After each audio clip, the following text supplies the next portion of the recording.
सोलापूरच्या शास्त्रीनगर भागातील प्रसिद्ध hotel Mashallah mutton biryani, chicken biryani, keema masala, chicken angoori, Jumma special खिचडा, जेवणानंतर स्पेशल चहा मिळेल। किलो प्रमाणे पार्टी ऑर्डर्स स्वीकारले जातील। हॉटेल माशाअल्ला, शास्त्रीनगर, हनपिया मस्जिद जवळ, सोलापूर। प्रोप्रायटर इब्राहिम कुरेशी। बदलापूर अत्याचार प्रकरणी अक्षय शिंदे याच्या एन्काउंटर प्रकरणी काँग्रेसचे नाना पटोले यांनी प्रश्नचिन्ह उपस्थित केलेला आहे। शाळेचा संचालक मंडळ बीजेपी RSS असल्यामुळे त्यांना वाचवण्यासाठी हा सगळा प्रकार केला जातोय का, अशी शंका नाना पटोले यांनी व्यक्त केली आहे। उच्च न्यायालयाच्या जजच्या माध्यमातून या सगळ्या प्रकरणाची सखोल चौकशी होऊन वस्तुस्थिती समोर आणावी। या प्रकरणातील एकही आरोपी सुटू नये, सगळ्यांवर कठोर कारवाई झाली पाहिजे, अशी मागणी देखील नाना पटोले यांनी केली आहे। या घटनेमध्ये जे काय ऐकायला मिळतात की त्यांनी पोलिसांची बंदूक हिसकून स्वतःच खुदकुशी केली। पोलिसांच्या झटपटीमध्ये त्याच्यावर एन्काउंटर झाला, अशा पद्धतीच्या बातम्या पुढे येतात। अजूनपर्यंत याच्यामधले सगळे आरोपी पकडले गेले नाही। या घटनेला महिने उलटले पण आरोपी कुठे गेलेत बाकीचे ते त्यांचा पत्ता नाही।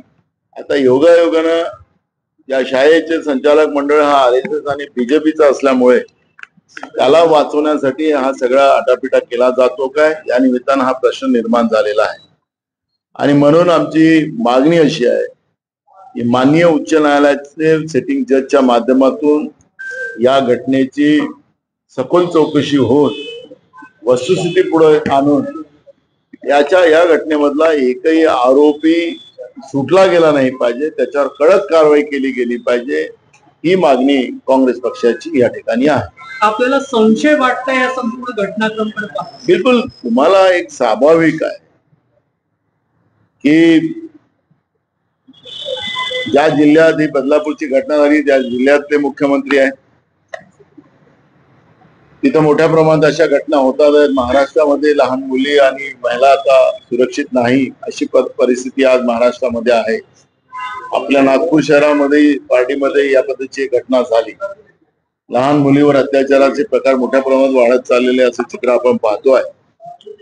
आणि त्याच्यामुळे एखाद्या घटनेमध्ये सगळ्या आरोपींवर कडक कारवाई केली पाहिजे, त्यांना फाशीवर चढवलं पाहिजे, काय केलं पाहिजे ही भूमिका आहे। कोणालाही वाचवायचं काही कारण नाही, पण सरकार काय आरोपींना वाचवायला निघालेली आहे। या घटनेमधला हा जो मूळ आरोपी होता तोच आता नाही, त्याला एन्काउंटर झालं की खुदकुशी झाली की काय झालं याच्यावरती अजून वस्तुस्थिती पुढे येत नाहीये।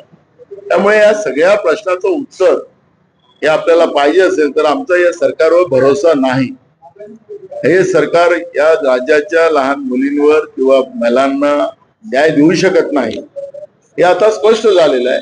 आणि म्हणून माननीय न्यायालय, उच्च न्यायालयाचे न्यायाधीश यांच्या माध्यमातून ही चौकशी व्हावी, ही मागणी काँग्रेस पार्टीची आहे। मूळ प्रश्न पोलिसांचा निष्काळजीपणा कुठेही नाही। त्यांना आमचा आरोप अनेकदा राहिलेला आहे, ती वस्तुस्थिती आहे की पोलीस महासंचालक रश्मी शुक्ला या सगळ्या घटनेच्या मागे त्यांचा हात आहे। ते काय काय ऑर्डर देतात, काय काय करतात, त्याची सगळी माहिती आमच्याकडे आहे। त्यामुळे पोलिसांचा निष्काळजीपणा नाही, पोलीस महासंचालक आणि सरकार या सगळ्या दोघांचाही याच्यामध्ये सहभाग आहे। आणि आज महाराष्ट्रामध्ये कोणालाही आता यांच्यावर भरोसा राहिलेला नाही। आणि म्हणून आमची जी मागणी आहे ती रास्त मागणी आहे। अशा घटनेमध्ये न्यायालयीन चौकशी होते, पण आज आम्ही मागणी करतोय की माननीय उच्च न्यायालयाचे न्यायाधीश यांच्या माध्यमातून ही सगळी चौकशी व्हावी, जेणेकरून एकही आरोपी सुटू नये। आणि या घटनेला कोणालाही पाठीशी घालायचं काम झालं नाही पाहिजे, ही भूमिका काँग्रेस पक्षाची आहे। थँक्यू।